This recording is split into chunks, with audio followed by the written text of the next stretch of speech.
CM Revanth రెడ్డితో party వ్యవహారాల incharge Meenakshi Natarajan సమావేశం ముగిసింది. భేటీలో deputy CM Bhatti, PCC chief పాల్గొన్నారు.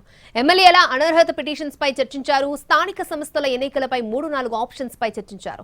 వినాయక నిమజ్జనం లోపు కార్పొరేషన్ నామినేటెడ్ పదవులు భర్తీ చేయాలని ఈ సమావేశంలో నిర్ణయానికి వచ్చారు. జూబ్లీహిల్స్ ఉప ఎన్నికపైన సుదీర్ఘ చర్చ జరిగింది. స్థానిక సంస్థల ఎన్నికలపై పీఏసీలో నిర్ణయం తీసుకోనున్నారు.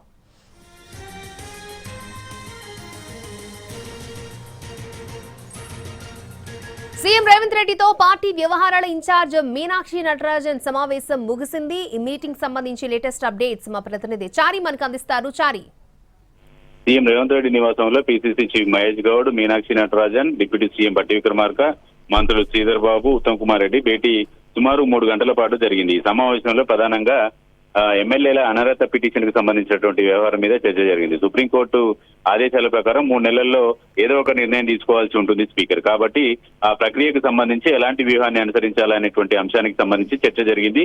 ఇప్పటికే స్పీకర్ 5 ఎమ్మెల్యేలకు నోటీసులు ఇచ్చారు. అయితే ఆ నోటీసులు ఇచ్చినటువంటి ఎమ్మెల్యేల సమాధానం వాటికి అనుగుణంగా చర్యలు ఉంటాయి. కాబట్టి వీటి మీద పార్టీ లైన్ ఎలా ఉండాలనే దానికి సంబంధించినటువంటి అంశం మీద చర్చ జరిగింది. ఇక కాంగ్రెస్ పార్టీకి సంబంధించినటువంటి కార్యకర్తలు, పదవులు ఆశిస్తున్నటువంటి నాయకులకి ఒక వినాయక చవితి తర్వాత నిమజ్జనం లోపు నామినేటెడ్ పోస్టులకు సంబంధించినటువంటి భర్తీ చేయాలనేటువంటి చర్చ జరిగింది.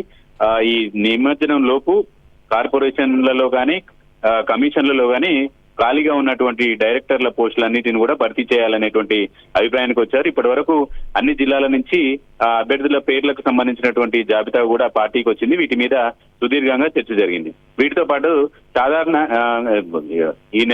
వచ్చే నెలాఖరికి స్థానిక సంస్థల ఎన్నికలు నిర్వహించాలని హైకోర్టు ఆదేశించినటువంటి నేపథ్యంలో ఆ స్థానిక సంస్థల ఎన్నికలకు సంబంధించినటువంటి ప్రక్రియను కూడా ఎలా ముందుకు తీసుకెళ్లాలనేటువంటి చర్చ జరిగింది.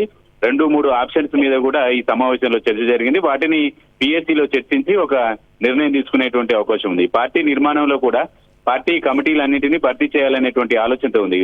కొత్తగా స్థానిక సంస్థల ఎన్నికల నేపథ్యంలో కొత్త అధ్యక్షులు నియమించకుండా పెండింగ్ లో పెట్టేటువంటి అవకాశం ఉంది. కానీ మిగతా కమిటీ అంతా కూడా పూర్తి స్థాయిలో కమిటీలను భర్తీ చేయాలనేటువంటి ఆలోచనతో పార్టీ నాయకత్వం ఉంది. కాబట్టి వీటన్నిటి మీద 5 గంటలకు గాంధీ భవన్ లో జరిగేటువంటి సమావేశంలో చర్చించాల్సి ఉంటుంది. కాబట్టి ముందస్తుగానే ఈ కోర్ కమిటీగా ఉన్నటువంటి నాయకులంతా కూడా ఈ సమావేశంలో ఈ కీలకమైనటువంటి అంశాలన్నిటి మీద చర్చించారు. ఓకే చారి.